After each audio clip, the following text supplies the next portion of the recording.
It's a soccer thing? You guys never played soccer? Hi. That a soccer Hi. Hi.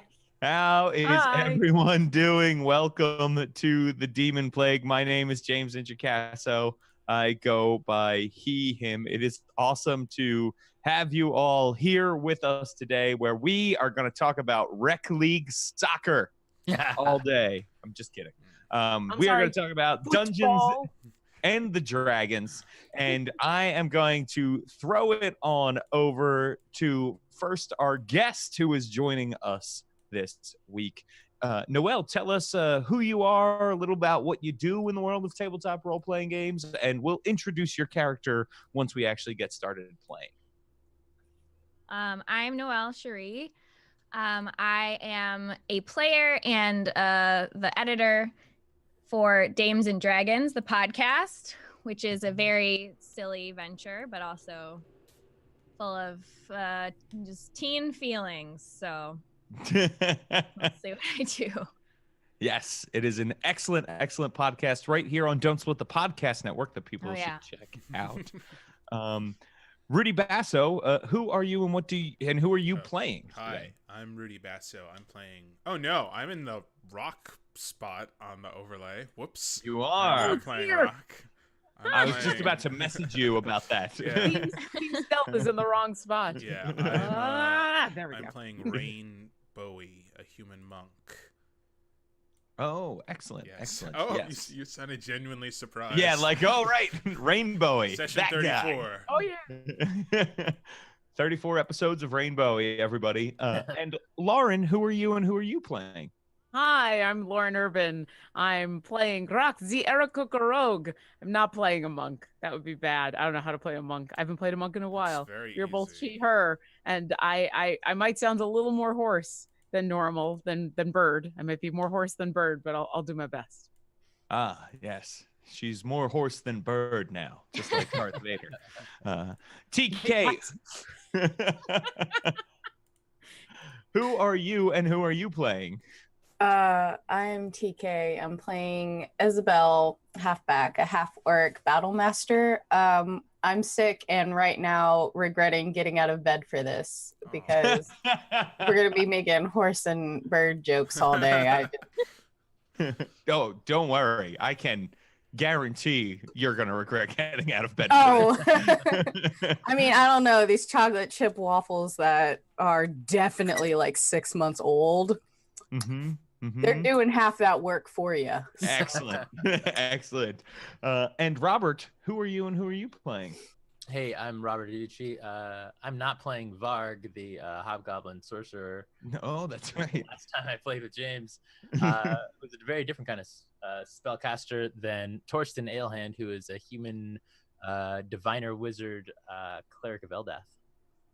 Excellent. Well, it is awesome to have you all here, and we are going to dive right into the Demonplague. But first, I am going to remind you all that if you want to donate some bits, 300 bits will get you an auto success for the PC of your choice. You can shout it right out in the chat, or Josh Long, it can get you an auto fail for me, the DM, to hand out. So I have 2 of those currently in the bank, and 100 bits will get you a health potion. 500 bits will get you an NPC named after you. We're coming to the close of our adventure, but there are still some NPCs yet to be revealed. You can only buy that once. Now, last time on the Demonplague, you all are in the Demonplague dungeon. You are attempting to unlock the cell of Zancrown, the Plague Demon, who has sent the plague out from his cell into the Luna Valley. Now, of course, the risk associated with this is that if you unlock his cell and fail to destroy him, you have released him upon the entire world. Ooh. Now, to unlock that cell, you need to get 5 keys that are hidden among different factions here in the dungeon. These factions are devils and undead that are meant to keep Zancrown locked up. They are the guardians, but there's a lot of infighting among them themselves. So that is where we had left things. You had talked to almost all of the faction leaders except for one.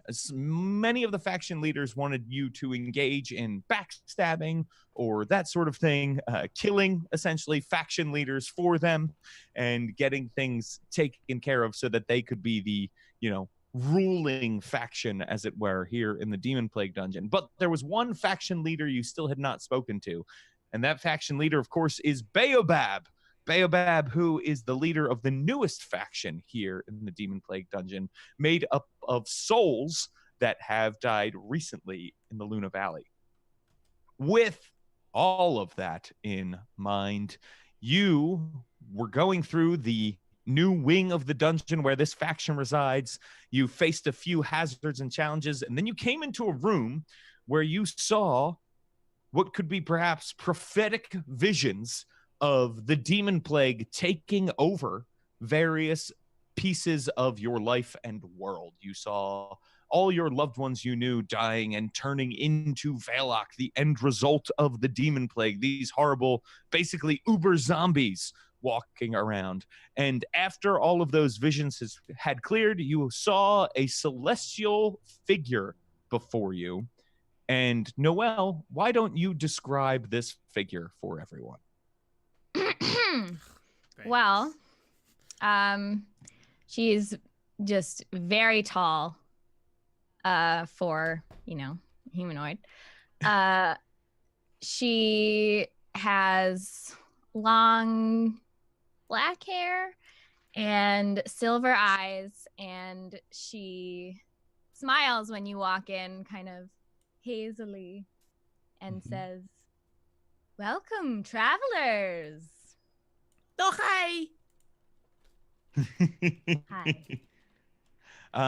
And you, before you see this party of adventurers, two humans, one who is wearing a shirt at the moment. Does Rain put on the shirt after he rips it off? Yeah, when meeting someone new, it's, you want to be a little formal. So I don't know if she's hot enough. Maybe the shirt stays off. I mean, that's I don't need to depend on the muscles to attract the ladies. So I have a great personality too. Let's start with that. Great personality yes, that you honed as a visually Hi, nice to great meet personality. Oh, I mean, no. hello. Just like leisurely leans against like one of the dungeon columns. So you notice them. You notice a small, older half-orc woman who is there. I wouldn't go so far as to say elderly, but I would say older than middle-aged half-orc. Yeah. She could be a grandma. She could be a grandma, but only just barely. She smells like a grandma, though. Yeah, she could be a grandma with upwards of 170 hit points, is what she looks like. The buffest of grandmas. The buffest of grandmas. And last, but certainly not least, there is a person who looks like a bird, a bird humanoid with ROC coloring. And she is about the same height as the half-orc. They both stand at about 5 feet tall. So that is what you see before you. You, of course, recognize these heroes as the aforementioned Rain, Rock, Torsten, and Isabel. The hi, angel lady. Hi. This was not what I expected when we came in here. There was usually more like death and killing. Yes. There will be plenty of death and killing to go around. And then she just turns to go, like gesturing for you guys to follow.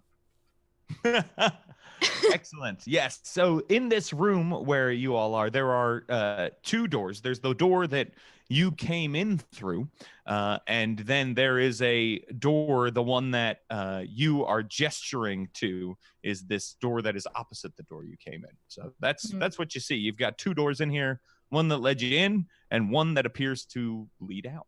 Any secret doors popping out to us? No secret doors popping out to you in this room. Okay. All right. Are you taking us? Yeah. Oh, team stealth. Same. Yeah, team stealth talking at the same time. Hey. Are you taking us to Baobab? What? I suppose. Okay. I just go and try to open the door. Okay. The door opens. And when the door opens, you can hear the crying of a small child. Wait, Yeah. is don't love it. From a room, it is basically a 5-foot wide corridor. There is a door to the right, and then across from that door, there's a bend in the hall. It can continue in the opposite direction from this other door. So yeah, you can hear crying. Does this angel person who is definitely taking us to Baobab and not death and killing, does she seem distressed by the crying? Does she seem like it's yeah, no, she's distressed by the crying. She goes, a baby, and she like goes through the door. Okay, that's I'm sorry, what was your name? This. Are you what's your name? I know baby crying and things, and we're like all distracted by Demonplague and stuff, but I didn't think we got your name. Oh, I'm Azira. Yes, and she just like keeps going. Come on, hurry up. And as you get further into this hall, you hear more children start to cry, more wailing, and it joins one at a time until you're hearing sort of this horrid, discordant wail going on, Azira. What a horrible place. Yes, are you new here as well? Well, of course, I came to help you. Oh, okay. Who sent you? Well, I was sent by the green goddess Eldath. Oh, Thorsten, hey! hey. With that, my ears definitely perk up. Looking at this angelic being, do I recognize, maybe what she's wearing or any symbols she has on her or anything like this? So it's up to you, Noel. You might have the symbol of Eldath, which is like a waterfall, somewhere on your person, either an item of clothing or jewelry or a tattoo or whatever you would like, or maybe you don't. It's up to you. I think I have it. Like I have like a long flowing cape, and it is like on the whole cape.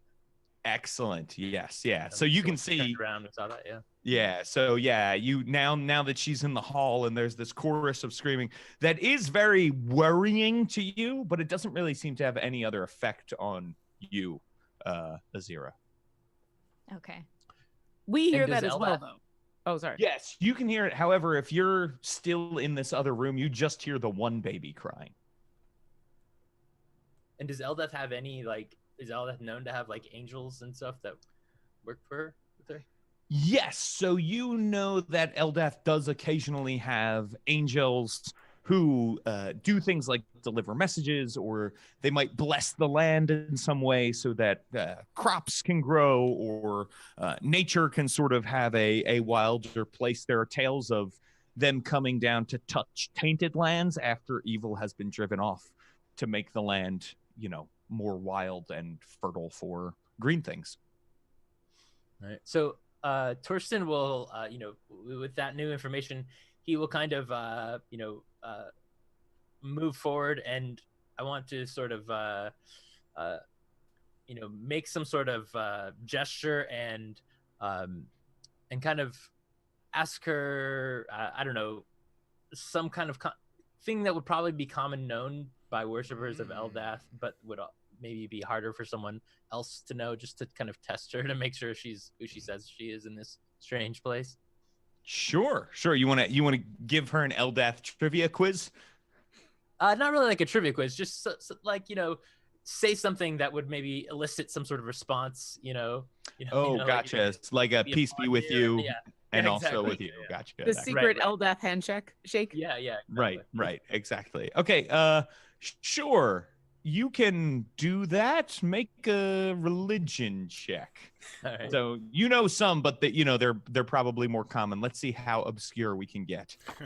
All right. I rolled an 18 plus 10, so a 28.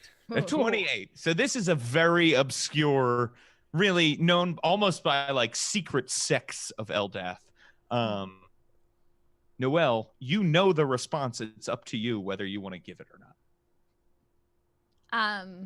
Yeah, I'll give the response really quickly. Mm-hmm. Whatever it is, this weird handshake. But I'm like, I'm looking behind me, and I'm like, do you not hear the crying? We have to go. I say, yes, I'm sorry, Azira. This place is so strange. I didn't expect to find someone like you here to help us. Yes, well, goddess works in mysterious ways. And with that, I'll go into the hallway.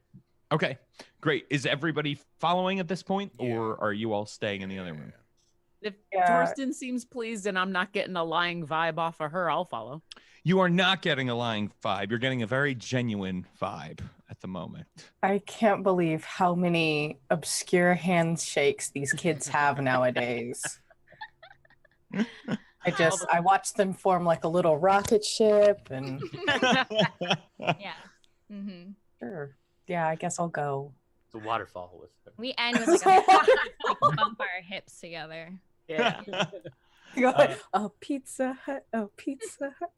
So I will need the four of you. No. And also at this moment, you see a rug comes off of the floor and starts to follow as Rain the monk comes in. This rug with a symbol of Eldath actually stitched into it is following Rain into the hallway. And so you also see that, Azira. I will need everyone who is not Azira to make me a wisdom saving throw here as the cacophony of various screams and wails from children hits your ears. James, is this a trap? Yeah, sure. Okay.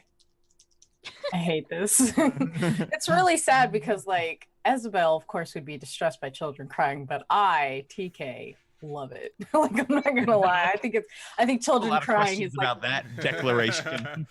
I'm sick, man. Give me some slack. Also, I rolled a 7, so I probably deserve it. Okay. I rolled a 30.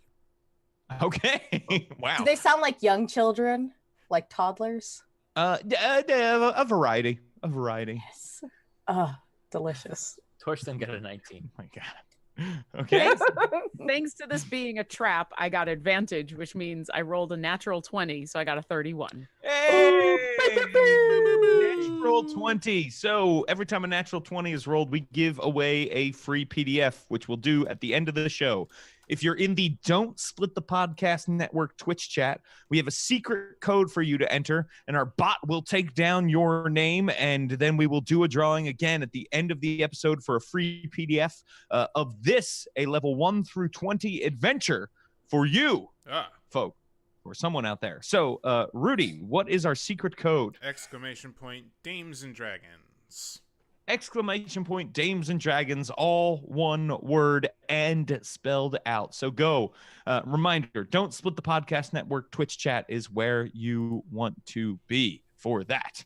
Very excellent. So thank you so much. So that just leaves then Isabel. Isabel, would you be so kind as to roll me a D100? I don't love this, but I guess I will. Cool. I got a 58. A 58. Okay. I am going to send you a message. Cool. Here in the backstage chat. I'm gonna go ahead and assume this is somehow Rain's fault. Fine.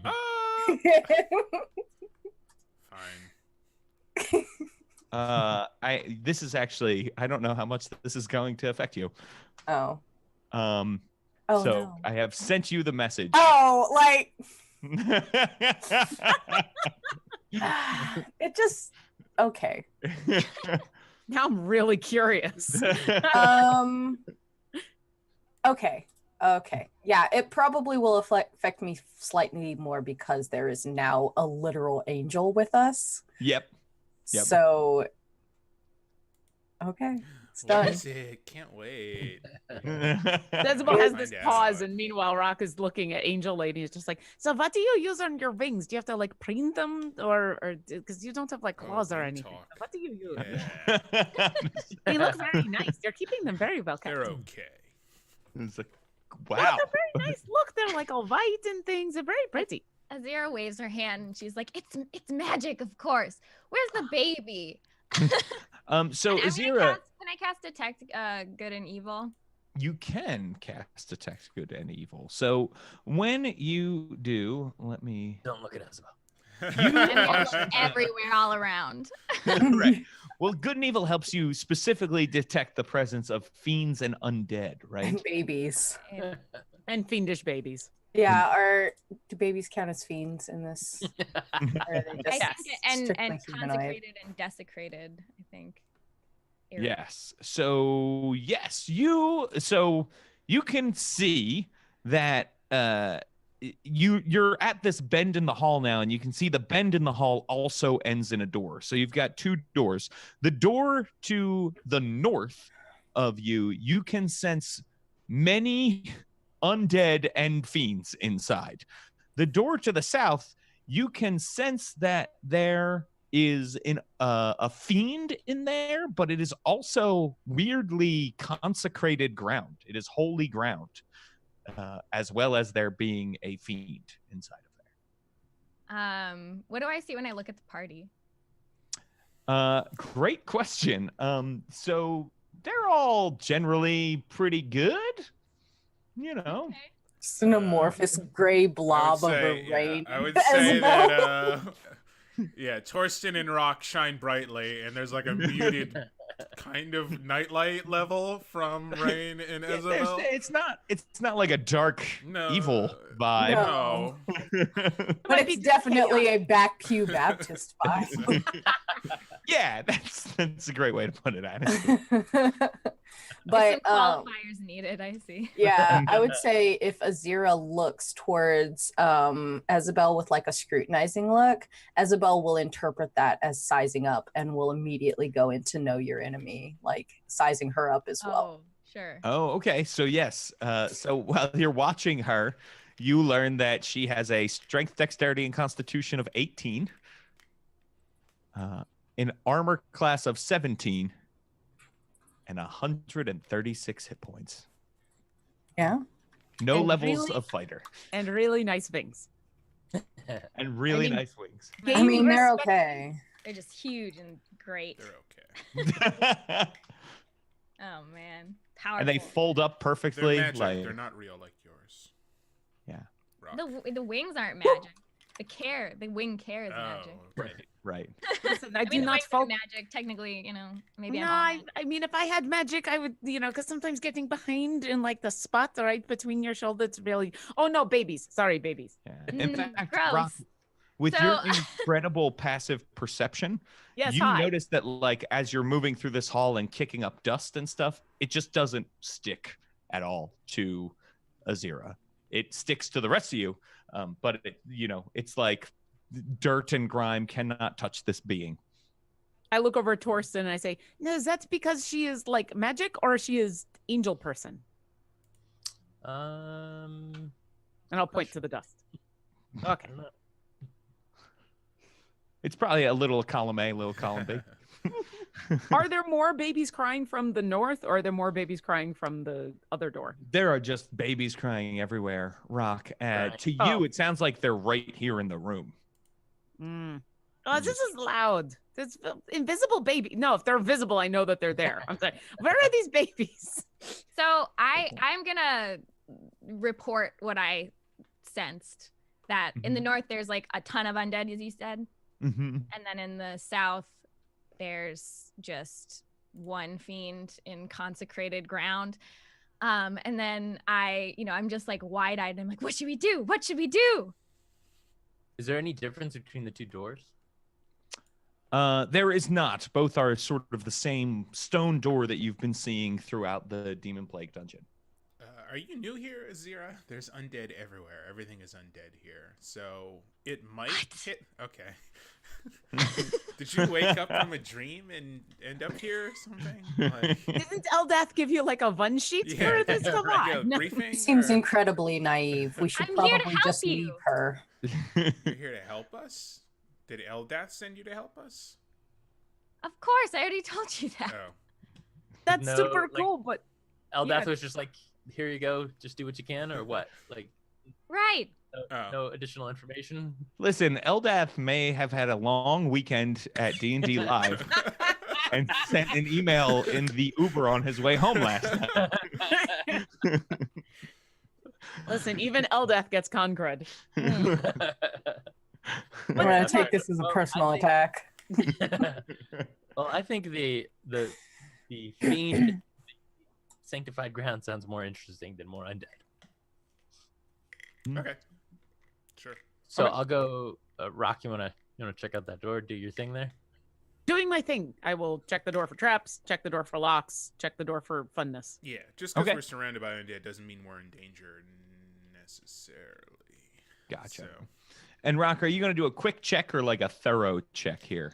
Always a thorough check. Always. Unless I say otherwise, always a check. Isabel, this is taking a long time, this thorough check. It always takes a long time. Mhm. But this is, I don't know if she's trying to impress this angel or she's just, you know how Rock is. She just forgets what we're doing sometimes. Just move out of the way. I'll do it. Just No, I'm almost done. just let me break it or something. Just please, And God. Sarah's like really interested in what you guys are doing. She has her little hands behind her back and she's like, ooh. I'm like in the middle of checking the bottom of the door and I try to bat Isabel away with one of my wings. I'm like, no, it's almost done. God. Do you want to get stuck in another room? Because the last time I got stuck in the room. No, I'm not getting Yes, stuck in you another did. room. The person who was supposed to be in charge of traps, please. Yes, and so I'm being careful this time. Stop. Do you want me to roll, James, or should I?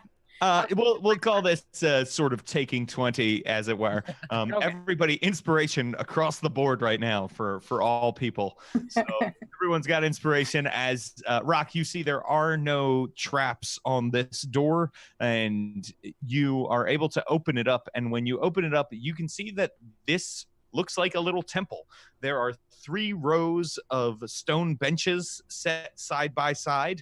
At the north end of the room, which is actually where you're entering, you can see there's a large altar that holds many burning candles. And you can see also that they're sitting in front of the altar on one of these benches is a devil with yellow skin and giant curving horns. And they look like they are in prayer as you come into this place. Do I see any holy symbols indicating what kind of? So right places? now you are what you think is probably behind the altar. You might be able to see it if you came around to the other side of the altar. Brain talk real fast. You're not in this. Oh yeah, Zero. that's still up, isn't it? Okay, so I have just described. So I like good news. If you want to, this is sort of a jury rig of the rules, but if you want to, our angel friend is telepathic. Yeah. And could be part of your brain talk if you want. I don't want to include her in this moment. I want to say, Okay. If I'm telepathic, can I force my way into the brain talk? You can force your way into each individual's brain, but you can't necessarily intercept the talk between them. Does that make sense? That makes sense. And if I see them all staring at each other and being silent, I will start doing it. I will think we're say- subtle enough at this point that we're not literally staring at each other. Well, and when I'm doing it, so when I stick my head in and take a look around, I'm doing the running commentary of basically just repeating everything that the guy in my head just said the room Sure, looks like. okay. So It's mainly a question, and mostly at Torsten. Will this angel attack undead immediately because she's an angel of Eldath and hates undead real bad? Like, are we gonna see a throwdown happening right now? I don't know. All right then. I've I never don't- met Some of Eldath priest or you are. otherwise. Okay, fine. When we go into the brain talk, there's like I don't want to say a busy signal, but like there's a not accepting your calls signal from Isabel. Oh no! As she has dropped the psychic connection. Is Isabel crazy again? No. Cast restoration on her. Right? Yeah. So just after that, after Isabel kind of jumping in on Rock, which I don't think we've really seen her do before, and then now this dropped link, I kind of want to examine Isabel, kind of from afar. I'm not like up in her business, but I just want to kind of look at her, and things seem strange with her. I make a insight check. I guess. I love how Torsten is smart enough Isabel, to make a deception check if you want. I don't think I'm being deception because from what you sent me, it's not something that I would need to be deceitful about. So you're staring at her, right? Mm-hmm. Yes. So you hear Zira's voice in your head saying, "What are you doing?" So I got a 20, so that's 28. So I rolled a natural 20. So hey, natural 20, which means we'll give away another PDF here at the end that someone here in this wonderful cadre of creators has worked on. So go ahead, enter !Dames and Dragons in the Don't Split the Podcast Network Twitch chat for a chance to win if you have not already. And we will say that while you are checking out Isabel, you know what? I will let you, TK, answer what Torsten notices about Isabel. I would say Isabel's demeanor is mostly the same, except that she appears more impatient. Mm-hmm. Mm-hmm. She's more impatient. She's more aggressive. She's ready to just get this the fuck over with. She's fucking tired, man. I want to go home. I want to have some waffles. So I will look to Azira when she asks, what did you just ask? Sorry. I said, "What are you doing?" Oh, I say, I'll answer. Oh, I guess you can answer telepathically okay. Or whatever you want. Yeah. I say, my friend seems a little strange. This place has altered us before when we've stepped into rooms. I was going to ask for Eldath's restoration upon her. Can you do such a thing? I was going to cast lesser restoration on her. Yeah, Azira shrugs and touches her and tries. Okay. So make you know what? This is what we're gonna say. You touch Isabel, and you can notice that. So first of all, Isabel, you see this angel coming at you with a touch. Let's start there. If she puts her hand on Isabel will try to put her in an arm lock, like put her in an arm bar. Okay, cool. Make a strength athletics check. My expertise on athletics. And Zira, if you want, you can make a strength athletics or a dexterity acrobatics, which look like they're the same for you. So. Sure. Okay. Okay. So I get a plus 16 and I rolled a 19.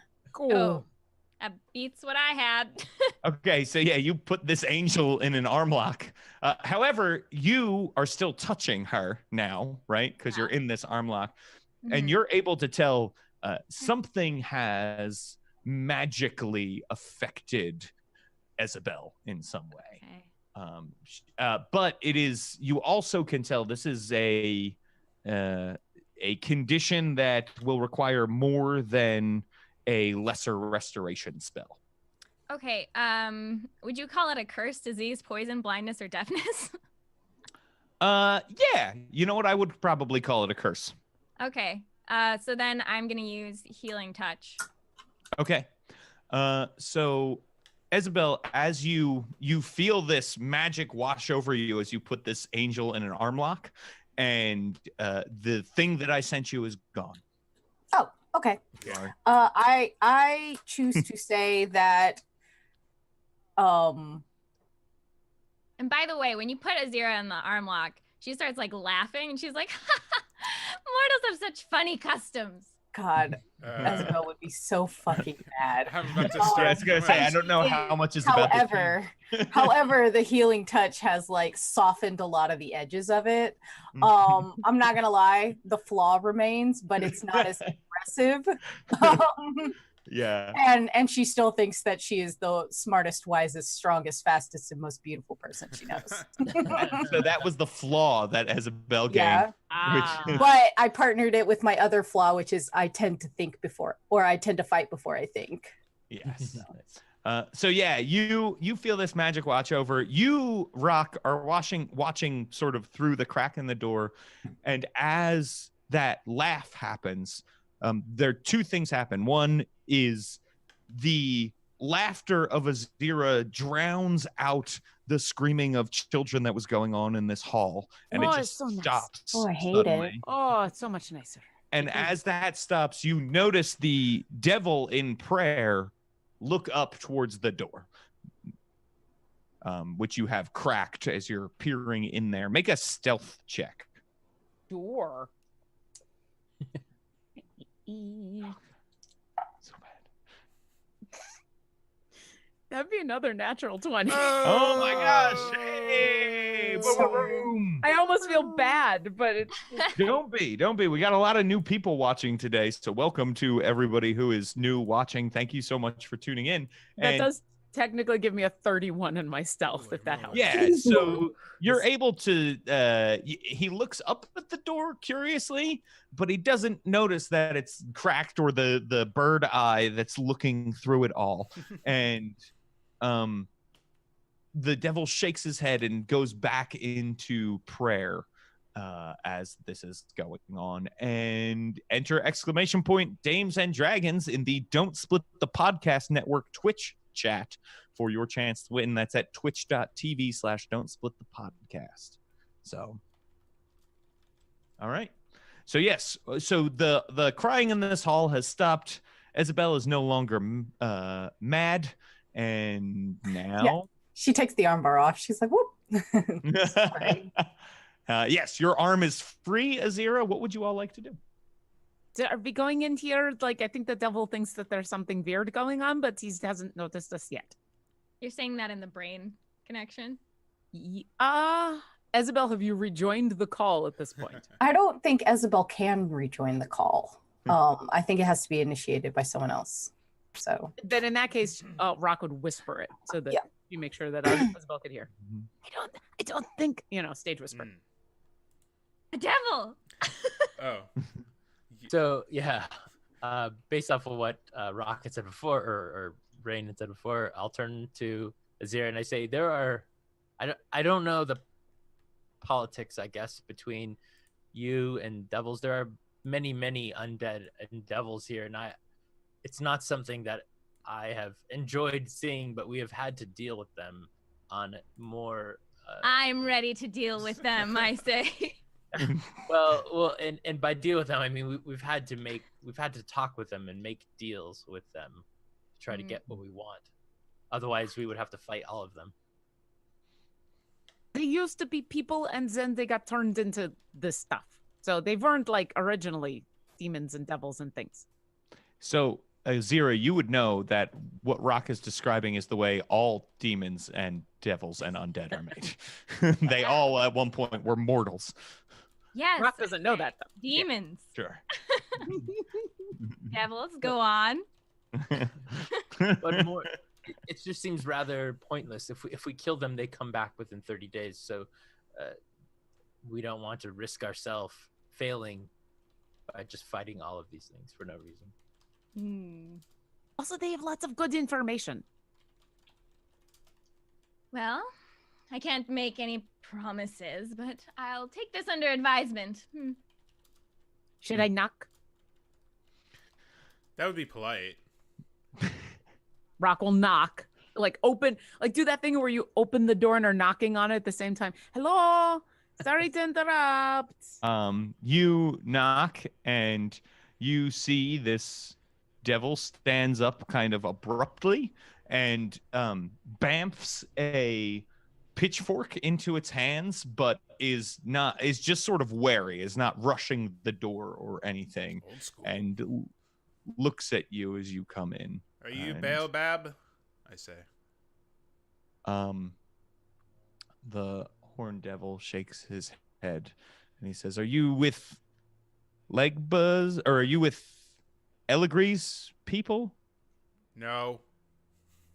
We're kind of free. When you say no, he levels the pitchfork. Yes. Zira jumps into the room with her mace raised and says, "We're ready to make a deal." He falls back when this angel comes in, and sort of takes note of the formidable force that you are. And Azira, when you jump in front of the devil, you know you're now in front of the altar too, and you see the altar has a symbol of Eldath on its front. That's nice. Interesting. I point at the altar and I point to the devil and I'm like,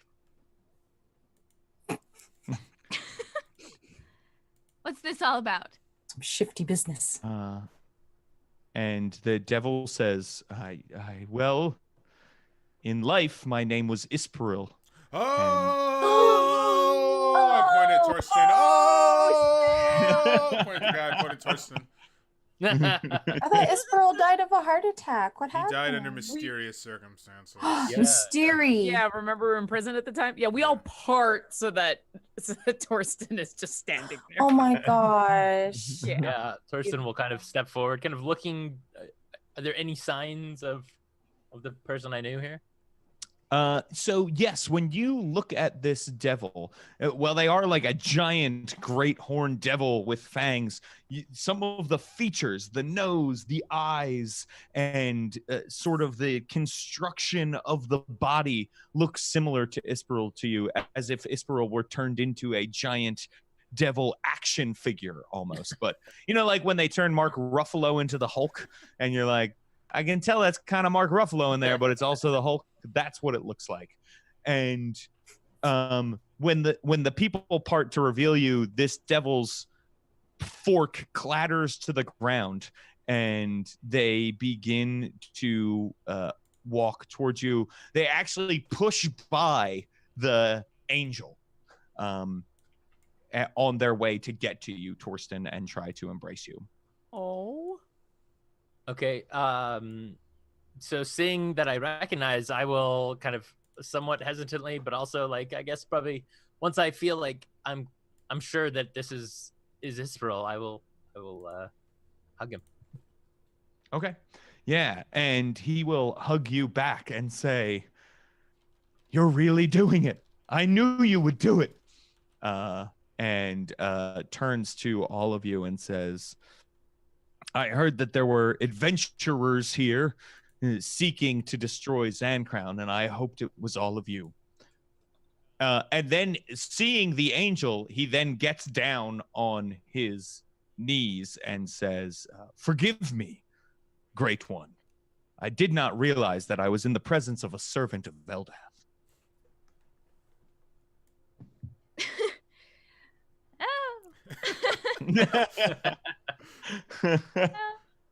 You know, you're fine. I say, we have just met Azira. She was sent by Eldath, but not given much more information on how to help us. So can you help us? I turn to Torsten and I say, "Why didn't you react that way when we met?" Is that how you're supposed to? Anyway. I kind of look embarrassed. I think everybody's embarrassed for everybody at this point. I'm not embarrassed. No, I'm very proud of everything that I've done. About anything, so. Oh. See, well, honestly, I wasn't sure if you were really. I just didn't know. As I said, this place is strange. Indeed, this place is quite strange. Look at me. And he sort of motions to his devilish form and says,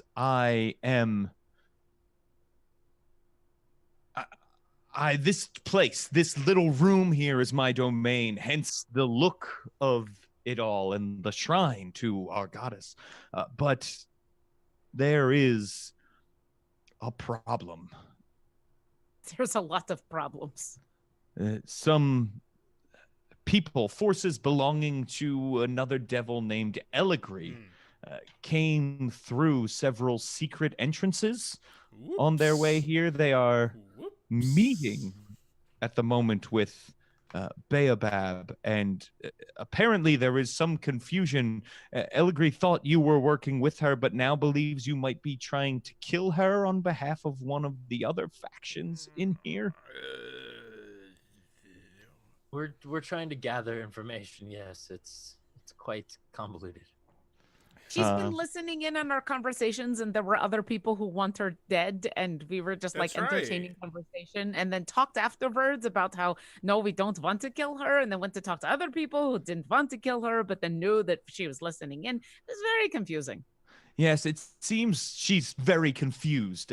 She didn't call for your heads outright, but she is, well... If nothing else, she knows that the other factions do not desire peace at all. It has made us, frankly, wary about joining with her. We just want to, we just want peace while we're here. We just want to make sure everything is fine. And if it were up to me, I would open Zancrown's cell right now and get you away from this mess so that I could move on. But alas, the key is not in my control. Oh, how does Baobab think about things? Would she be amenable to giving us the key? We were old pals, right? Us and Baobab. She remembers us fondly, no doubt. Maybe speaks often of us. Well, I don't think she holds any grudge about you killing her, so that's good, right? How do you know that? I speak fondly of you too. Okay.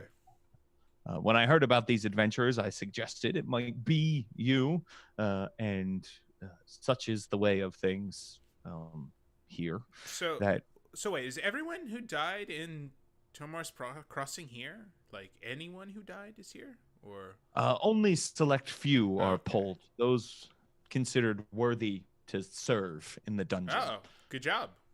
Congrats, I guess. It's kind of good. He looks at his devil body and looks back at you and says, "Thanks, I guess." So wait, they're meeting like now? Yes. Oh, we should just go. We should just go talk to both of them. We should just get it all out now, while they're here. Sure. Yeah, I agree. Yeah. I wonder if we killed Magellan, he would be down here. Then we could have killed him again. He is not worthy for anything. Yeah. Can you take us to where they're meeting and not where all the babies are screaming? Yes, that's I'm afraid there are no actual babies. That's just a strange illusion set up by the dungeon. No, that's good. We didn't actually want any screaming babies. That's just... I guess that's true. I'm relieved to report. I was going to say, you're afraid? This devilish form, it's, made me desire some darker things occasionally. Not really dark, but just like fantasy. Anyway, it's a thing. Don't yuck my yum. I'm sorry. Are you Tim Curry from Legend now? Oh. Good reference. Yeah, we should go. We should go talk to all of them and clear everything up, and maybe they've got some ideas, because this is all turning into like everyone just wants to kill each other, and we just want to go kill the guy. Yeah. Before we go, can I quick pray to Eldath and report back really fast? You can, yes. Okay, I'm gonna just while they're going and I fold my little hands and I think really, really hard. Eldath, I think it's all gonna be fine. They're so cool and they're so smart and they're really gonna help. You don't need to do the thing. I really don't think you need to do the thing. Are you saying that out loud? No, I'm saying it in my head. Oh God. Saying it into her fantasy Apple Watch. Oh no. Are we in on this call? No. I don't think so. Private call. Okay, wait.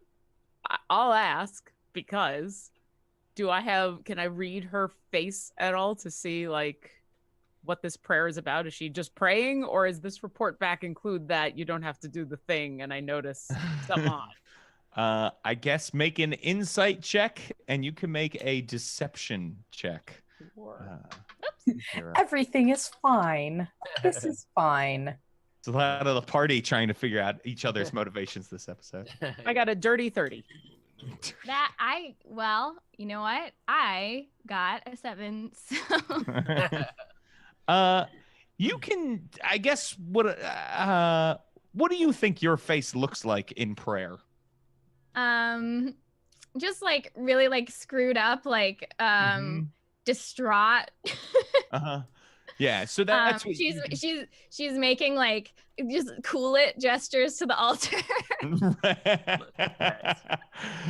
So yeah, you don't know the exact nature of the conversation, Rock, but you can tell that this is something that Azira wants to keep private, and that it is about you, all of you in that sense.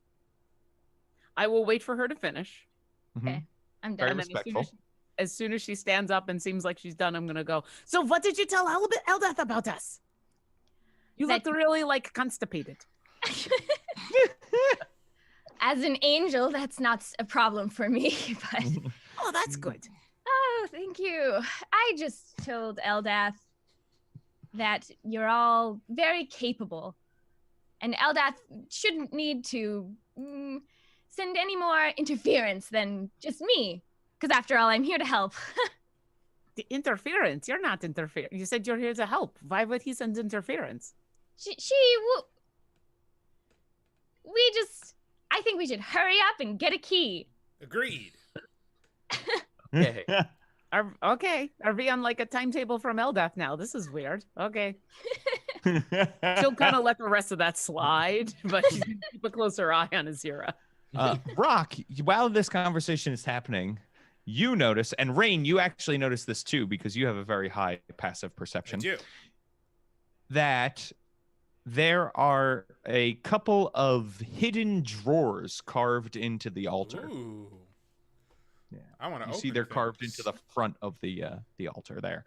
In addition, there is one other door here that leads out a different way. No secret doors. I mean, Isperl, do you know about the hidden drawers in the altar? I pointed them. Ispril says, I did not know. Go open one. Oh, wait. Well, if you didn't open, hold on a second, and Rock will go and do her thing. Oh, Are they yeah. trapped? Okay, that's Are they good. locked? Yeah, if you check and see if they're trapped, then that's fine. I was going to make him do it, but... Old friends? They are not trapped. Cool. Okay. Let's open them. There's probably cool stuff in them, right? Yep. Yeah. Okay. When you open these, you find that there is, in both of them, there are small pouches. One pouch contains ruby dust, and the other one contains diamond dust. Oh, so can we use these for, I don't know. They're right here, Torsten, they're probably reagents, right? For magics. Maybe. Yes. Is it enough I'll to take it. resurrect someone? Or dust is It would be enough to cast Revivify. Oh, okay. If you wanted That's to. a good thing to have. Yeah. So you can... I wonder why these were here. Gifts from Eldath. There you go. Hiding in drawers. Hiding in drawers. Classic hiding spot. I can Just like Eldath. Hiding in drawers? Just like Eldath. That's what happens when you go to like a Luna Valley motel and you see a little scroll of Eldath in the... Just typical. All right. Can you lead us to where this meeting is happening, and we'll go talk to everybody? I can. And Isperl will lead you out the door that you came through, and then we'll lead you to the door opposite it that is in that hall where you heard all of the wailing.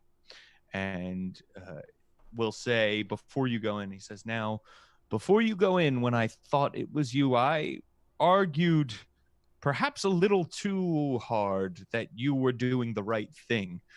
It did not please Eligri to hear me stand up for you, so shall we say vigorously. So I may not be exactly welcome in this place. I'm not sure if you want me to come in with you or if you want to go in yourselves. I'm happy to go in if you think that will help. It might be maybe just like be like, hey, they're here. Like, if they're worried that we're going to do something bad, maybe not sneaking in or just appearing is a good idea. Can you just like announce us or something? Sure. Yes, I can do that. And he knocks on the door and then opens it up, and the door opens into essentially a modest throne room. There is a raised dais at the back of the room. There is a throne sitting on it, and you can see the throne is gilded, and atop the throne is a mummy with a familiar form. Around her are other mummies that are not so richly armored. However, this mummy is wearing a really like gilded gold version of the watch armor from the watch in Tomar's Crossing. And you can see that this is Baobab. You know, you recognize sort of the form of this figure as Baobab. And you can see there are a couple other mummies, 4 other mummies around her. In addition to that, you can see that she is speaking with Eligri, who is there. Eligri is an Erinyes, which is essentially a devil that looks like a fallen angel. They have these black bat wings coming off of them, and they are extremely pale, you know, like white, alabaster white skin, and they have these ruby red lips and red eyes, and she has this magnificent sword at her side. In addition to that, you also notice that there are several ghouls in this room. The ghouls all look human in appearance. There's probably about 8 of those. Yes, there are 8 ghouls there. So you've got 8 ghouls, 4 mummies, an extra special mummy in addition to that, and you have Eligri. There are also no other entrances or exits in this room that you notice. Azira's like holding up her mace, but it's like shaking. She's like, I shouldn't attack any of these people either, I suppose. No. We gotta talk to these people. Just let me know. Yeah, and you can see there are some raised eyebrows, especially when you come in with the angel in tow, and Isperl announces all of you, and as he is announcing, turns to Azira and says, "I'm sorry, your name? What was your name?" Azira. This is Uzira. She's a servant of Eldath. Did I pronounce that correctly? Yeah. Okay, good. And as you all step into the room, Eligri draws this magnificent sword, and you can see it's got a glowing red edge on it, and she points it at all of you and says, "That's far enough." That could be your sword, I say to Isabel in brain chat. That could be your sword. Axe is cool. Isabel's not picking up the phone right now. Yeah, I can step forward and kind of put my hands up, and I say, let's talk. There's much to discuss. And as you do, Baobab stands up and removes the wraps from her face. And you can see for certain now, this is definitely Baobab. She's got some more sunken undead features than she did, but it is enough for you to see that. And she has sort of a stony demeanor about her. Oh, I wave pleasantly. And Baobab, it is good to see you, but I'm sorry it has to be under these circumstances. Why are you so sorry, Torsten? Sorry for the way that you had to leave. But you don't desire another fight? No, why would we?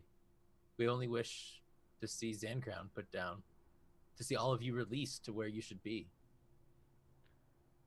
And she make a persuasion check.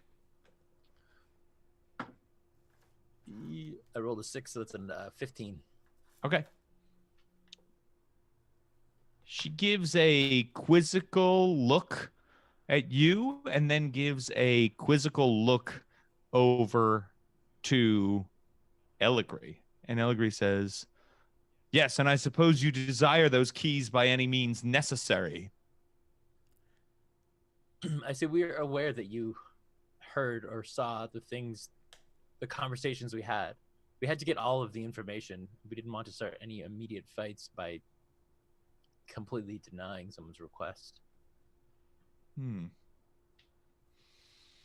I gesture back to Azira and I say, look, the gods are on our side directly. They have sent their servants, their powerful servants, to help us do what we are doing. I lift up my little mace and go, ha! Oh boy. And when you do that, Eligri, who is the fallen angel-looking devil, turns to you, Azira, and says, and what would you do, angel? We are the ones, the devils and undead, who have kept this demon locked up for a long time. What do you desire become of us? I'm hearing all this for the first time, personally. I think whatever results in the least loss of mortal life is what I would prefer. So your god didn't send you to tear through this dungeon looking for keys? She wasn't specific.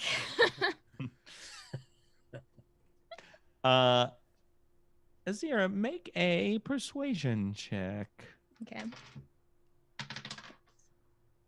Hold on. That didn't go. What? I got a natural 20. Oh, holy moly. Giving away all of the things today. All the things. So again, if you're in the Don't Split the Podcast Network Twitch chat, enter Dames and Dragons, all one word and spelled out A-N-D. As you do that, you can see Eligri's look softens a little bit. She says, I thought all angels were on righteous crusades. This is a welcome relief to hear that you are not here to smite us all. And Baobab looks at all of you and says, so if you're here to open the dungeon, what about the rest of the factions here? What about those who would seek to destroy Eligri, who only desires peace here among the factions? Rock doesn't say anything, but at that, like at the mention of the other factions, she just sighs heavily and rolls her eyes. It's just. You guys have like a whiteboard or anything? We can kind of go over what's happening, like, because I think we're gonna need to make a chart, or yeah. Well, you are so smart. So that is when Eligri will say, yes, let us review. Here's what we know so far. And she bangs on the wall, and this wall flips over, and it's covered in brown paper and has red yarn going everywhere to yes, the leaders. And she says, okay, this is me. And she points to a picture of herself. She says, she takes out like a half-smoked cigarette. yeah, exactly. And here's all of you. And she points to, you all have portraits there that are like in the center of it. How and are they detailed? Flattering? Yeah, exactly. Yeah, what are we smiling, or are these like mug shots? Did she get like our elementary school pictures? So everybody looks pretty good, except for Rock, who looks like way too close to the portrait. You know, it's like just one bird eye almost. Yeah. Oh, that's my best one yet, huh? And then she bangs on the thing, and a picture of Azira comes up and joins all of you. What? Oh, Azira claps her hands. Yay! And she Best says, friends. you came to me first. I was the first leader you came to. All I said was that if you could get Baobab to join our peace, we would be able to give you our key.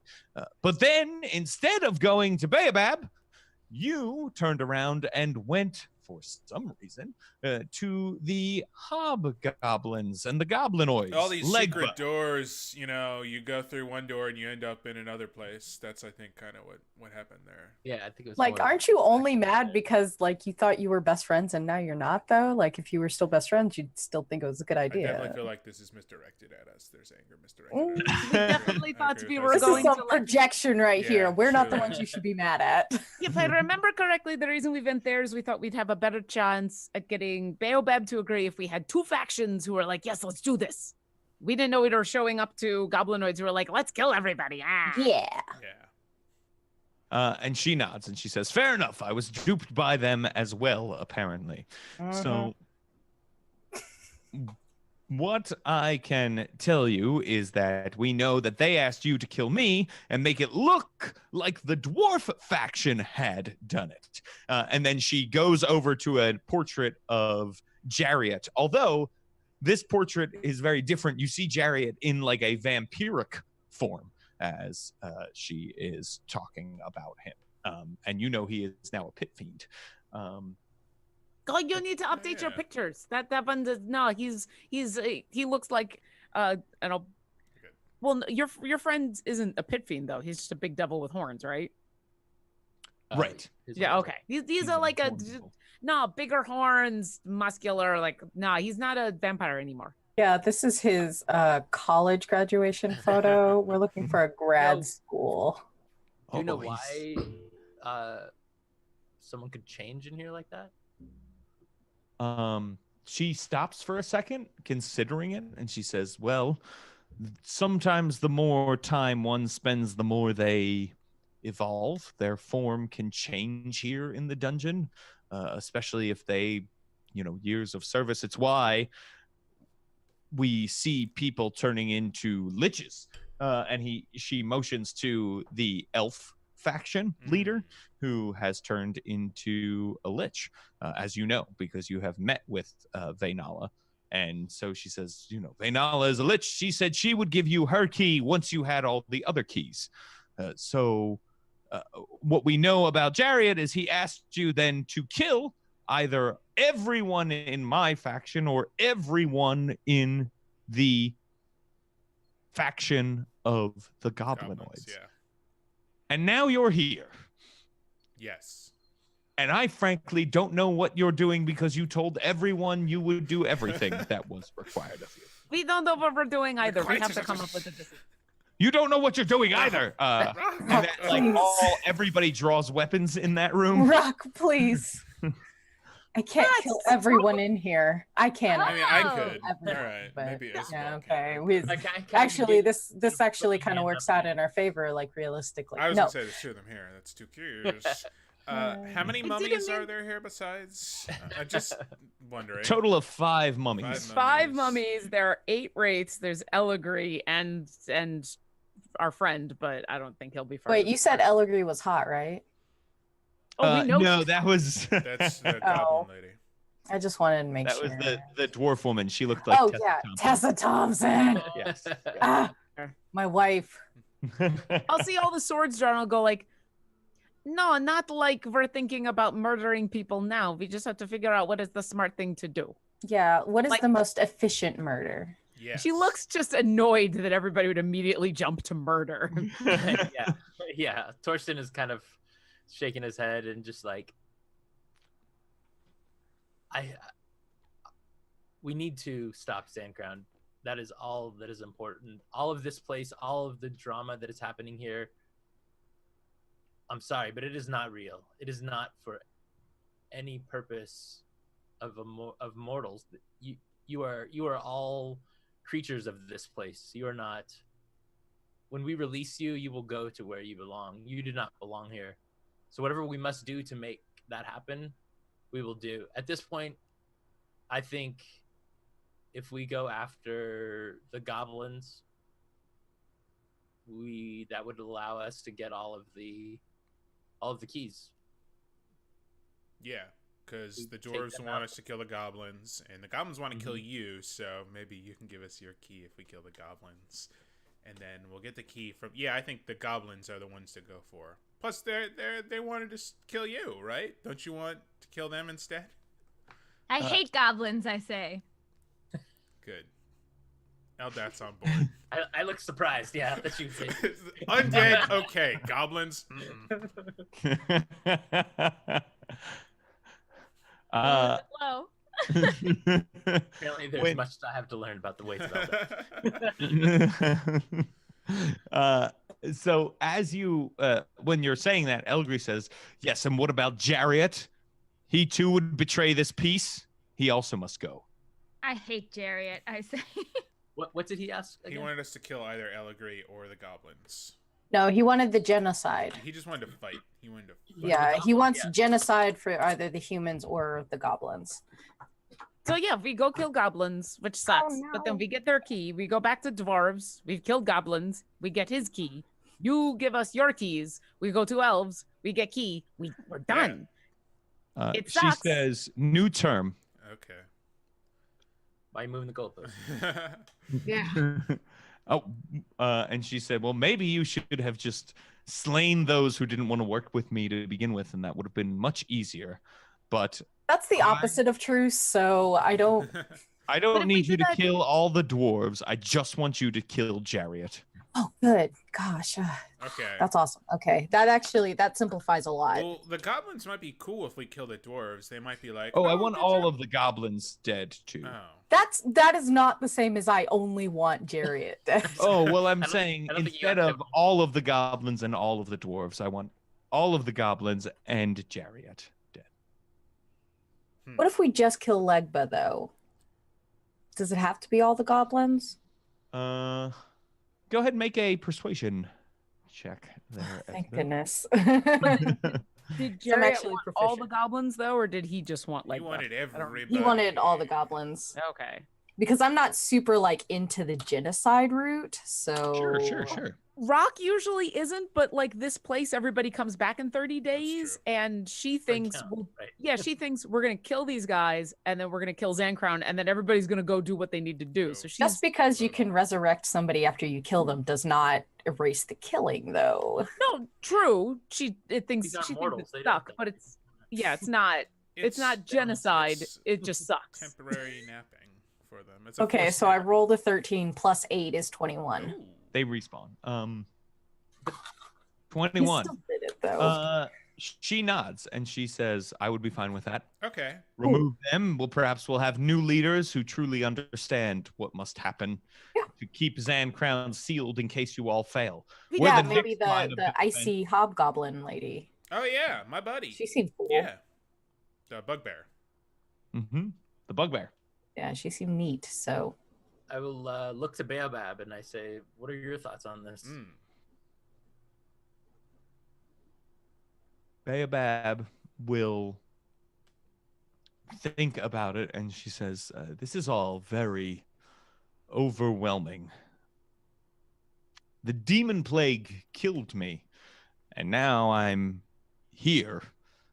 And frankly, she looks at Eligri and says, no offense, but this sucks. This is a terrible existence. yeah, it's pretty horrible. I think that if we can accomplish this with the least amount of bloodshed, as you have suggested, so that we keep a fair army in place here, should you fail, perhaps we can contain Zancrown. And that would be reassuring to me. If you agree to this deal, and Eligri agrees, I am happy to hand over my key. Okay. So And how Eligri nods.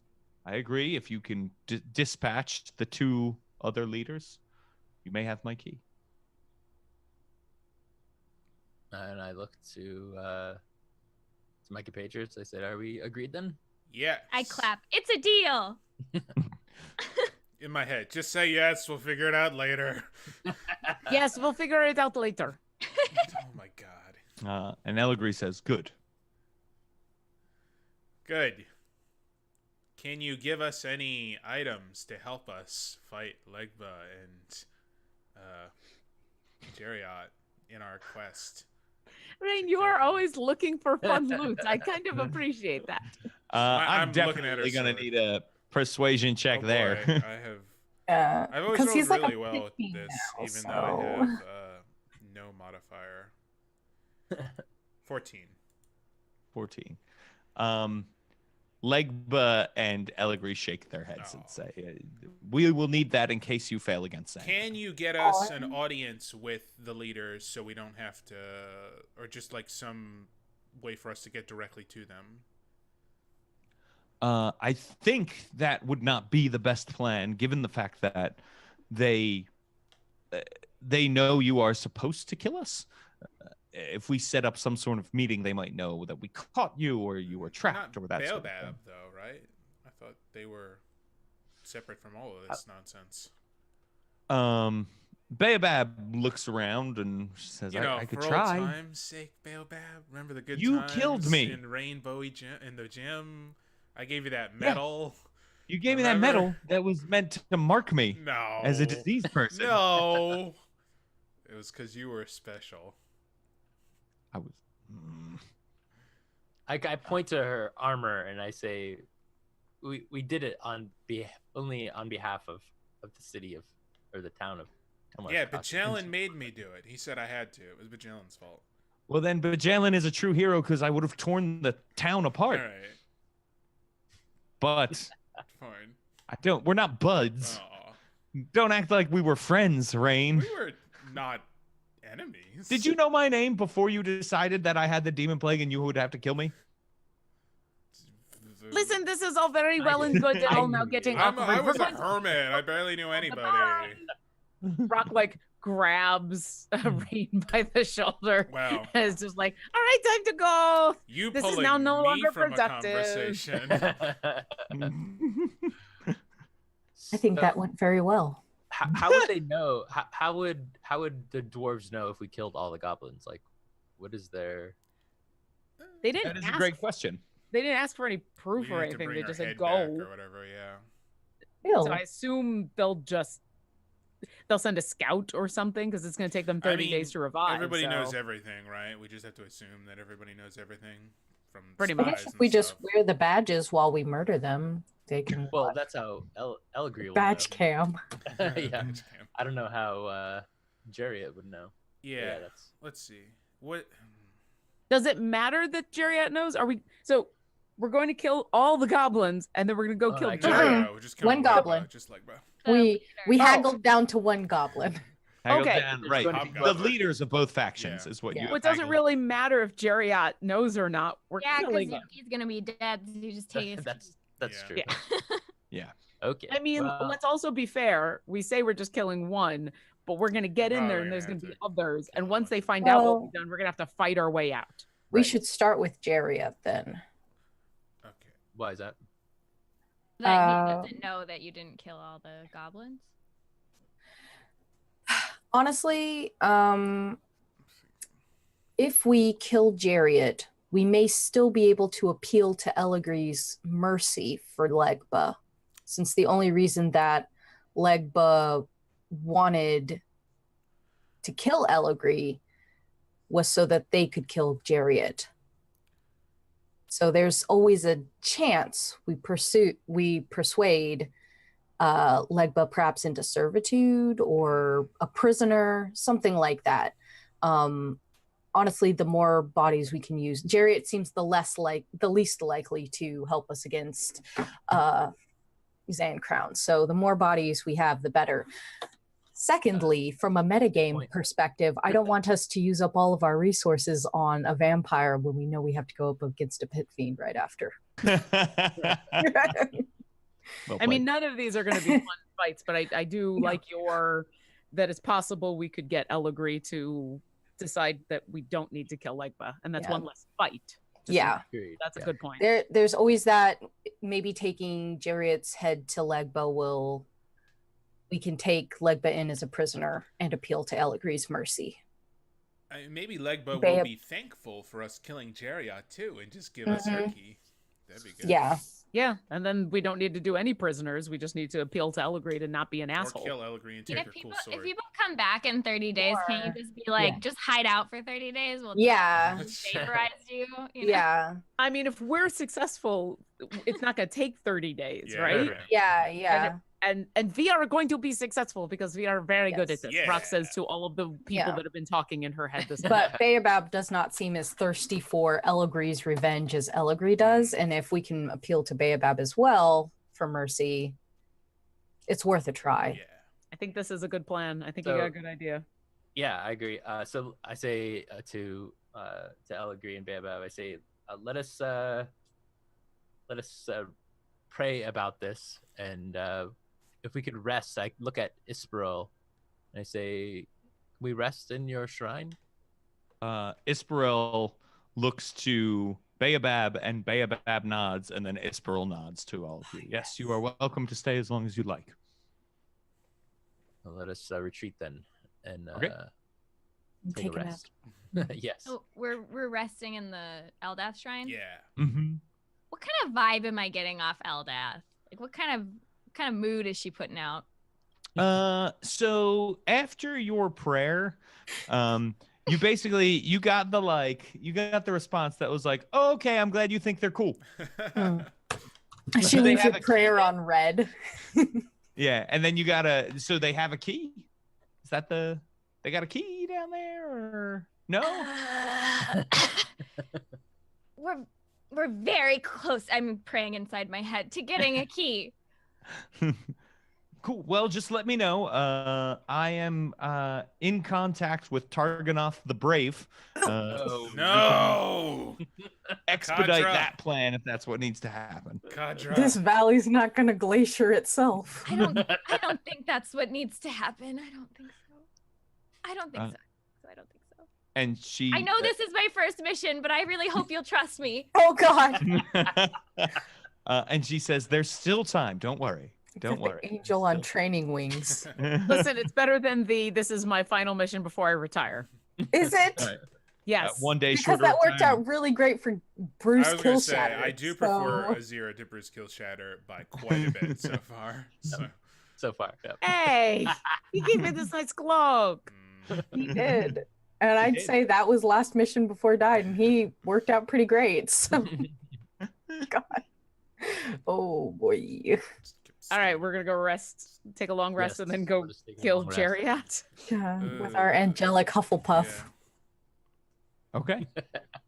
So that is the plan. You are going to go take a quick rest then? That's what you're okay, so hear me out. Right? Yeah, he said as long as you want, and I'm feeling... Yeah, you can I think I have 0. Yeah. Cool. Okay. Oh, you are... Oh, roll your portents. Torsten, roll That's your right. portents. I'm doing it. Roll a 1. Roll a 1. Here we go. 410. Come on. A 3 and a 15. Hey, 3! Yes. Oh, nice. Those are good. Nice. Those are good. Those are nice numbers. Stunning in some friggin' whatever it's called, heart exploder. that's yes! Roll a 3, so you can force probably a fail. All right. So probably has like 60 constitution. So are we going to just try to sneak in the whole way? Are we going to bluff our way in? How are we getting to him before we then... The first secret door that she was in, where did that... Was it another secret door? Did we go out and then... I don't remember. So you have only ever entered the dwarf side of the dungeon via the main entrance at the nexus of doors. But then we found a secret door that his wife was in. You did, but there was only a secret door. That was the only way in and out was that That's door. What I thought. All right. Yeah, so the main room was the room with all the bone devils and the trap that I got stuck in. She took us through a room with the statue. We went through a T-junction that had a coffin that nobody touched. And then we went all the way to the end where there was a large table where he was sitting at a table doing contract shit with secret stuff in the back that I didn't tell you about. And there were some other doors and other places, or there was 2 other hallways that we didn't go down. But I have the little... And there was a secret door in his throne room as well. Yeah, there were 2 doors and a secret door. So... But the most direct route is trap room, statue room, T-junction, his room. Okay. But there were other, like the statue room that was where those 2. Was that where two That dwarves. was where there were vampires playing in a They're blood fountain. splashing around in the fountain. Yeah. Yeah, so is there that's any way, given the places that we've been already, Rock, do you think there's any way that we can figure out where that secret door comes from? Like the so we could throne room sneak back? secret door?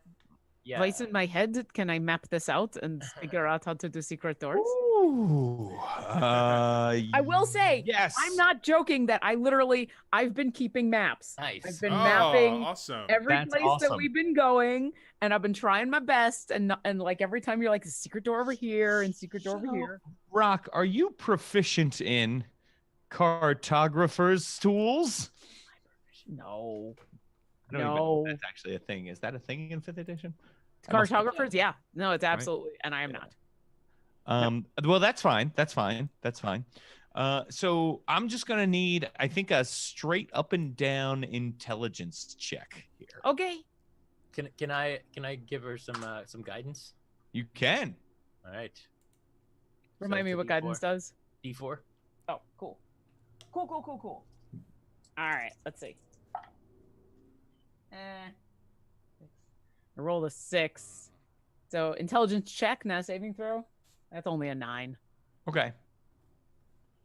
Is there inspiration? Oh yeah, you got inspiration earlier. We all did. I do have inspiration. Use it. I will use my inspiration. Or you can have mine. I'm proud of you.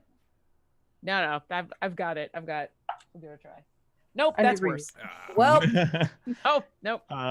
Rock, it is it's hard to say. You think that based on where the doors in the Nexus are and what you've learned about connections, that there might be a connection to the goblinoid somewhere, a secret door connection within the goblinoid place. That's pretty much what you got. Yeah, but we didn't go everywhere, and I mean, it kind of sucks, but we really only have to go through like 2 rooms to get to him, and one is a hallway, so it's not so bad.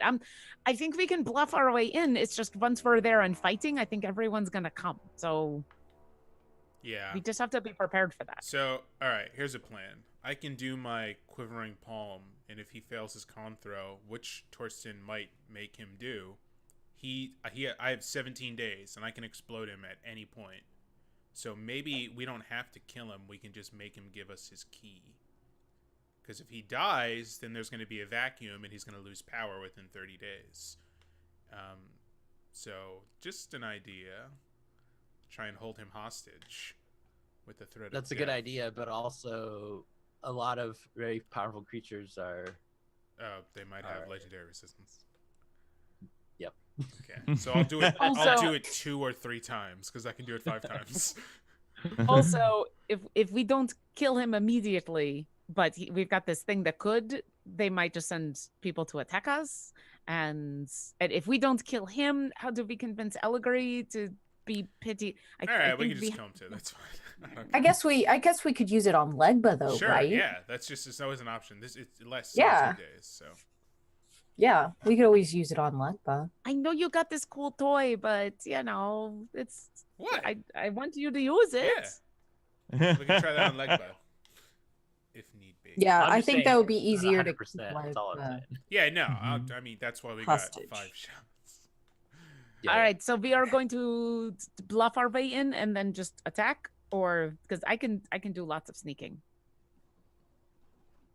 I'm Yeah, I ready. think bluff, Ready for the murder. What is it? You have disadvantage on these? You, as you're talking about bluffing and sneaking, you all remember you do have a new ally with you as well. Hey, who ally, is a- what can you do? Can you turn invisible? Can I turn invisible? You cannot. She no, just I'm asks Eldath. She's the like, reason I'm throwing that out there is you now have a big old angel hanging out with you. I'm just ready to. Could make some things easier or harder, as the case may be. well, we like want to sneak. make this harder maybe on like that. sneaking. Just throwing it out. So, I mean, I can be invisible, and if you can just distract him, I can just try to kill him real quick. That you could do that. You do a lot of damage. Azira, do you have any abilities to kind of make us invisible, teleport us, anything like this? Nope. Yeah, I was gonna say you can turn into a mammoth. Yeah, I can change shape, so I could cause a distraction. Plus, if she Always can turn fun into a names mammoth, she dragons can are always- block up doors and keep an If you army turn from into a coming. mammoth, can I ride you like a horsey? Say I no. can ride like a please. mammoth. Will she be a mammoth with tiny angel wings Ooh. Only if I want to be, which and I like a don't. cute halo on the trunk? Please. Aw, Please. so Please. cute. No. Yes. Aww. I mean, yeah, I can do that. yes. That's more distracting. I encourage I'll be everyone who distracted. wants to see what TK was just talking about to Google Holy Font, which is a Dungeons and Dragons creature from earlier editions. That is essentially that. Why you gotta call me out like that, James?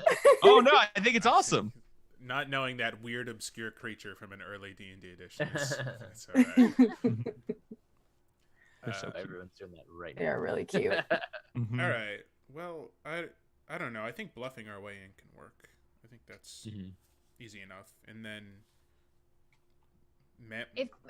If you need a distraction, maybe give me a signal, and yeah. I will turn it into a mammoth at any moment. Can you turn into like a little bug and hide in one of our pockets until we need you? Oh, Like sneak you in? no. No. Can you turn into me? Oh. Mm. But Because then I can. and you I can go have that invisible. ring. Challenge rating equal or lesser to my own. Yes, you could. So essentially, what I would do for that is you would retain all your normal statistics, and you would just look like Rock. Because I've got this ring that let me be invisible. And so if I'm invisible and you look like me, then nobody is going to be like, who's Angel person? But they won't miss me. And then you talk to that person that we'll go talk to. I've forgotten who we're killing. We'll talk to the guy we're killing, Jeriad. I can just sneak up on him and like almost kill him. And if he doesn't know I'm there, I get a lot of damage. You guys are so smart. Okay. This is the most strategizing we've done in 34 sessions. He even sounds like me. It'll be great. He has a ton of HP though. We I'm sound exactly the same. Out of character, I probably won't kill him in one shot, Yeah. but if I get a sneak attack on him to start with that oath bow, with the oath bow, Yeah. with the extra damage that I do and my being gosh. invisible, like I could start us off pretty nice. Cool. I love it. So All right. sneak in. So, but if you're invisible, and we have to deceive them, who's doing the talking? But I wasn't going to be Shoot. doing the talking anyway. Let's be Yeah. honest. You're the talker. Yeah. aren't you? I have a +8 to my I'm- persuasion, but okay. you're smarter. I have a +0. I'm the talker, but I'm not the liar. Oh, Isabel. But do we need I only have a +2 to deception. all we need to say is we need to talk to Jeriat. And we need to go back in and talk with him. Like I guess there's not like we don't have to give a reason until we are with him. Probably. I mean, I think and if the Azira dwarves- looks like me, then we don't have to explain anything. Yeah. The dwarves know that we're working Right, with him, that'll so help. I think we can just fall back on that. Okay. Hopefully, because my deception is not good. Yeah, I think we all have bad deception, but we have inspiration, so We do, yeah. Yes, you do. So is that where are we at the moment? Are y'all ready to I rock? think so. Long rest. Yeah. So mad. Before Yeah. we head on in, I'll activate the ring that I have that makes me be invisible. And there's no I just double checked. It just says I remain invisible until the ring is removed, until I attack or cast a spell, or until I use a bonus action to become visible again. So there's no I can just be invisible forever. That's right. That's right. Except from the one Dark Lord Sauron, who will see you whenever you put on. Like it's a trade-off. It's a trade-off. But I can see him Funny. I too, know. and we look at each other, and because he's got the same passive perception that I do, and it's just he crazy. does. He's like, "Whoa, what's you doing looking at me?" And I look at him. I'm gonna make an argument for him not being able to see underground since Ah, Fair enough. There was a layer of lead before we got down. You can't see through that. Okay, so I'm just taking a minute to look over my spells because I have a lot. And I just want to make Azira, let's hear your rock impression. I'm Rock. Okay. sounds legit. Let's let Torsten do the talking. Hey, Azira, can you keep a secret?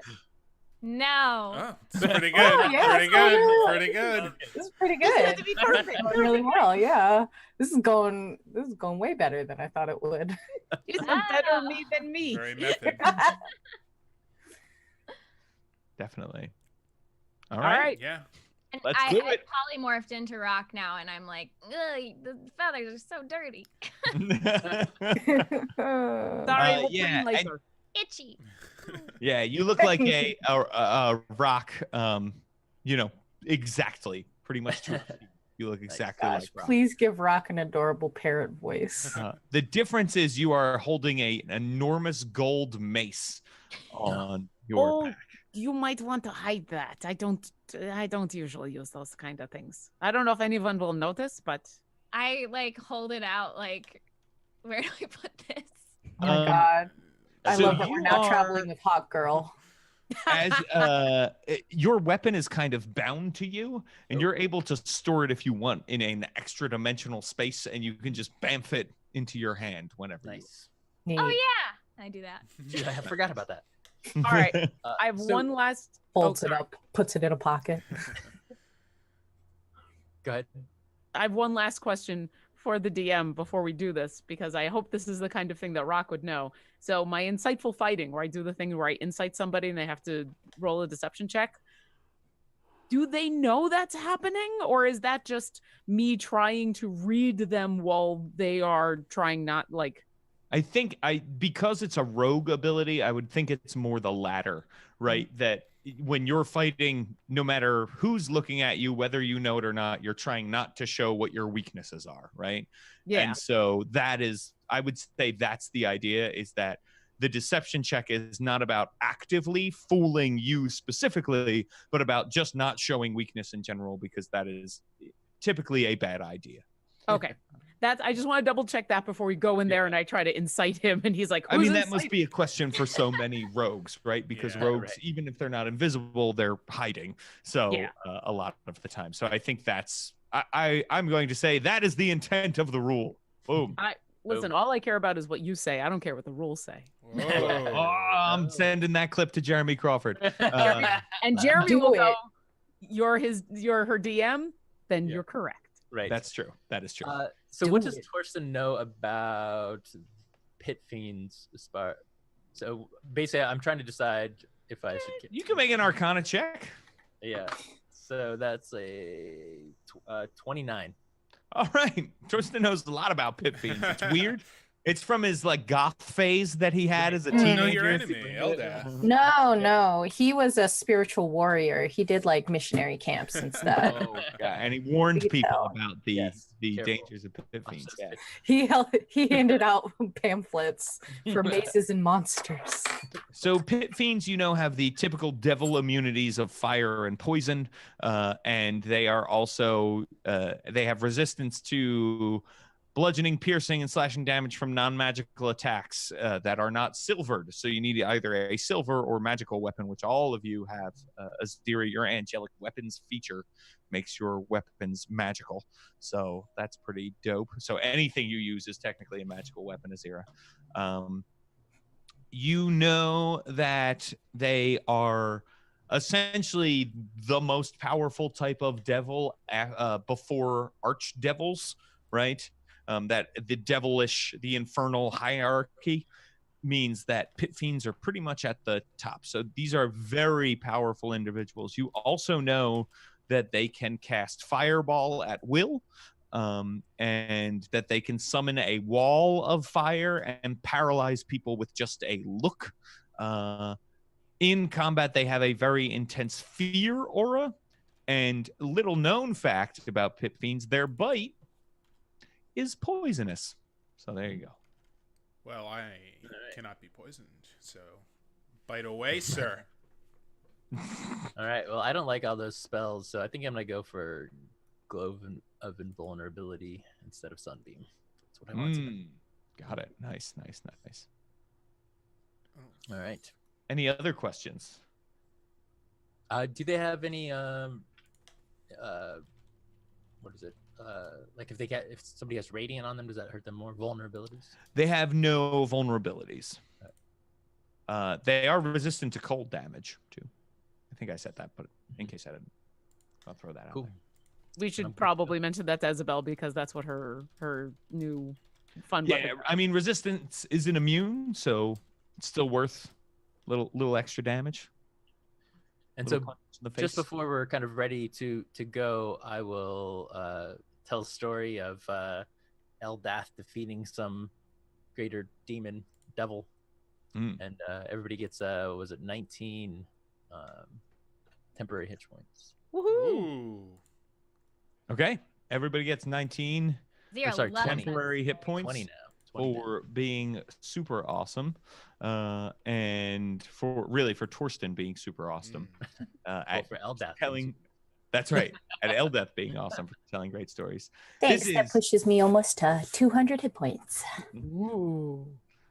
This is, by the way, Azira, this is one of the greatest stories you have ever heard. It's so good. Like, I'm crying by the end. I just think Eldath is so cool. Oh my gosh. Me too. And they both, because you both look like Aarakocra. Yeah, we embrace that. Yeah. And then I reflexively preen because I look weird. I'm like, no, the feathers should go like this. I've seen a lot of weird things. This is near the top of the charts in this campaign so far. Yeah. So, and you are now all refreshed, ready to go. You've got your temporary hit points.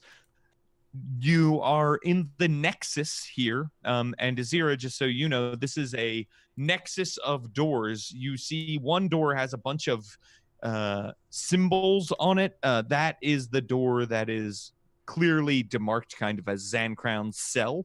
And then there are these other doors. Each one has its own symbol. There's you come out of a door that has a snowflake on it. And there is a door with a helmet. There's a door that has a gold coin on it. There's a door with a star on it. So you can see all of these doors, and everybody is lined up now in front of the door with the gold piece on it. And is the plan just to go in? Well, that door. So the door is destroyed. Oh, that's right. I exploded. Oh, that's right. Yes, that door has been quivering, palmed open. Yeah. So I will activate the rings. Rubble. Yeah, I will activate the ring so I'm invisible, and then. Okay. Yeah. Cool. So yeah, you'll do that probably before you're in view of the door, right? And you can see there are a couple of bone devils walking around when you step into the Nexus. They just give a nod to you all and let you pass through. You're able to pass through this room that has all of these little dwarf idols in alcoves on the wall, and there are devils walking around. You come through the next room. Azira, it is very disturbing. There is a picture of, or not a picture, a statue of a dwarf in the middle of this fountain, and the fountain is a blood pool, and the dwarf is spitting blood like in a classical fountain sort of style. And all around them are dwarf vampire wraiths, or not vampire wraiths, vampire spawn that are sort of bathing and splashing around in this blood. As you walk by, they actually try to flick some of it at you this time. All of you. I jump away. They laugh. Take in a little bit again. They laugh, and you come to this next room that is a four-way intersection. There's a coffin near the center of the room, and you are able to then pass on and make your way into the room that is like sort of directly across. So it's a four-way intersection. You don't go left or right. You just go straight, and you come into a room set with a long table. and you can see Jariat is there. This time he's got a large tome open. He is this enormous pit fiend that has some dwarfy features. His head is sort of square like a dwarf's is typically, and he actually has a long beard coming off of his face the way a dwarf typically does, which is not normal for pit fiends.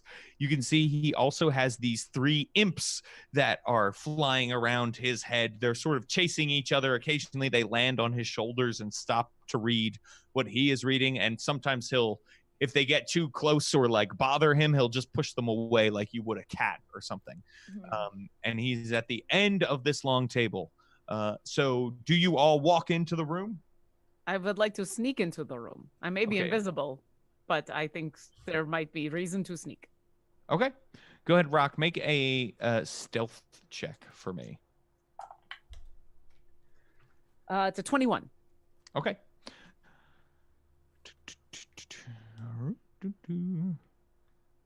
Okay. So yes, you all come into the room and Jariat looks up at you and he says, "Is it done?" And that's where we will stop. Seems fair. Nice. Session. So sorry, Lauren, if you want to ask your question, I can answer it. No, basically I was going to say I need 12 seconds to do the thing I need to do. Like, and Rock doesn't plan on waiting. Like, she's going to incite this guy, she's going to oath bow this guy, and she's going to shoot this guy. So you need to buy me 12 seconds. Excellent. Okay. But you can do that next time. I can do that. Yes. There we go. And we will pick up there next time. We hang out in the chat. Enter, if you have not already, ! Dames and Dragons for a chance to win a free PDF. We're giving away 4 of them this session, I have stuff to give away too. Oh, excellent. That is awesome. So we're going to be giving away all kinds of stuff. But before we get to those giveaways, let us quickly go around the table, let people know where they can find you. And let us please start with our guest, Noelle, who will hopefully be returning next week to continue this dramatic fight against Jariat the Pit Fiend. Angels and devils. We got it going on right here. Oh, my. Mm-hmm. So I'm Noelle Cherie. Once again, I'm from the Dames and Dragons podcast. You can find our podcast at damesanddragons.com or at Dragon Dames on Twitter. Excellent. Excellent. And where can people find you, Lauren? Hi, I'm Lauren Urban. You might know me as Obo Crazy. I'm the community manager for D&D Beyond. Sing the theme song. It helps with your day. You can also find me as the DM for Dungeon Drunks. Our D&D live show should be going up shortly. If you listen to our podcast, it'll be in a week or 2 as the new episode. I am also Orkira, the Dragonborn Cleric of a Phoenix, for reasons, on Heroes of the Veil, which airs on Wednesdays at 2:00 on the D&D Beyond Twitch channel. Join us there. We're starting a new adventure chapter, I guess. We kind of won on D&D Beyond at D&D Live last week, which is a weird thing to say, that we won D&D, but we did. And so now we're starting a new chapter with those same characters, and I'm sure we'll all die again. Excellent. That's awesome. And where can people find you, TK? It's me. It's TK. And this is Samson. Yeah. Oh my God. Hi, Samson. Samson. Oh, he's so mad. He's so mad. He's so mad. I did not sign off to be on camera. Yeah, he's real mad. He's like, you're not going to use my likeness for you. All right. I'm TK. I write spooky stories on the internet. If you like them, you can read them at tkjreds.com, or you can follow me on Twitter. TK joins the fray. I'm still playing some games on the internet, so I'm here on Tuesdays, and then on Wednesdays I'm on D&D with Jace Bellerin. It's cool. I'm a little murder goblin. It's great. I solve most of my problems with murder, so it works out. And then on Thursdays, I hang out with the web DM guys, playing Icky, who's a lizard folk ranger who also solves all of her problems with murder. Yeah. Tales from the Mist is coming back in August. We're very excited. As soon as the D&D live show that we did is available on YouTube, you all will know because I'll put it all over Twitter. That's excellent. That is awesome. On my book. Excellent. And Robert, where can people find you? Hey, I'm Robert Adducci. You can find me on Twitter at Raddu76. It's RADDU76. You can find me on the big 5th edition Facebook group where we're chatting about stuff. You can find me if you're in Phoenix this weekend. I'll be at Phoenix Fan Fusion as a guest, running some of my Adventures League stuff, running some Scavenger, which is a 5th edition post-apocalyptic world we're playtesting, and running a secret unannounced playtest that's a secret. You can also, if you want to play some D&D with me, I run games online for people at Patreon. You can check me out at patreon.com/Robert Adduci. If you like Dark Sun, you can go find me on the podcast Bonestone and Obsidian. Go check that out. Awesome. And Rudy, where can people find you? Hey, head to don'tsplitthepodcastnetwork.com for lots of great podcasts. We've got actual plays, we've got interview shows, we've got it all, including a brand new show, 2 brand new shows. Redemption, a Star Wars Edge of Empire actual play show. So if you've never heard the Star Wars Fantasy Flight System, this is a great introduction. And D&D Brief, which is a show where a veteran dungeon master is running 3 brand new players through their first game of Dungeons and Dragons, and then at the end of each session they talk about their experience, how they think they're going as a player, how they think their character is going. Really, really interesting stuff. It's a lot of fun to listen to. Also, you can follow me on Twitter at Rudy Basso. Yes, I am also at don'tsplitthepodcastnetwork.com. I'm on Twitter at James Intricasso, and I blog over at worldbuilderblog.com. Now we are going to give away some copies, of course, of first, let's give away a copy of the Demonplague, shall we? This adventure we're playing through right now is a level 1 through 20 5th edition D&D adventure that you can get at roleplayingtips.com/Demonplague or on DriveThruRPG. I wrote it along with a great designer named John Four, and a bunch of other awesome people worked on it. Let's give it away. Give away a PDF right now. Be sure to follow us if you are not doing so already. Lawful Pessimist. Congratulations. Yes! Lawful Pessimist. Thank you so much. Really, really appreciate it. We will be in touch via Twitch private chat. Oh. What do I call Twitch private chat? So Lawful Pessimist has turned block whispers from strangers off. So please turn that on so I can message you. However, we do appreciate the like. I totally understand. I respect absolutely. Blocked. We respect, and you can turn it back off once we are once we're done. Definitely. Here. Please do. So yes, thank you very much, Lawful Pessimist. Who else? Well, let's see. We've got Rudy. You have something to give away. I just got a bunch more promo codes for the audiobook of Fantastic Locations by Sly Flourish, which I narrated. Nice. I can give out a copy of that. Excellent. Let's give away a copy of the audiobook of Fantastic Locations by Sly Flourish. Regular Eric. Congratulations. Yes! Congratulations. It's a great book, and the audiobook is awesome. Rudy does different voices for each location, which I really, really like. So regular, get ready for that. Now, Robert, something was announced this weekend at the very, very end of the D&D live stream. What was that announcement? Yeah, it looks like they're going to put out a hardcover for Eberron later this year. Yes, a hardcover. Now, if people want to get excited about Eberron, you have a product, right, that we could give away here. Yeah, I've got Curtain Call, which is a first to 5th level adventure for Eberron. So if you're looking to get into DMing Eberron, it's a great product because it kind of explains just how Eberron works and little details as you're playing the game. Yeah, it's a really fun adventure. So let's give away a copy of Curtain Call. Oh, sorry. Yeah, I have to do that. Yes. Yes. Oh, snap, Dad. You have won. Snap, Dad. Oh, snap, Dad. Nice. You got a dramatic pause and a gift. There you go. Those for drama purposes. Excellent. That was awesome. So we've still got one more thing to give away, right? Because that was 3, and we rolled 4 natural 20s. We're a lot this game. there were a ton this game. So I am happy to give something away unless someone else wants to give something away, which is totally fine. There's no pressure.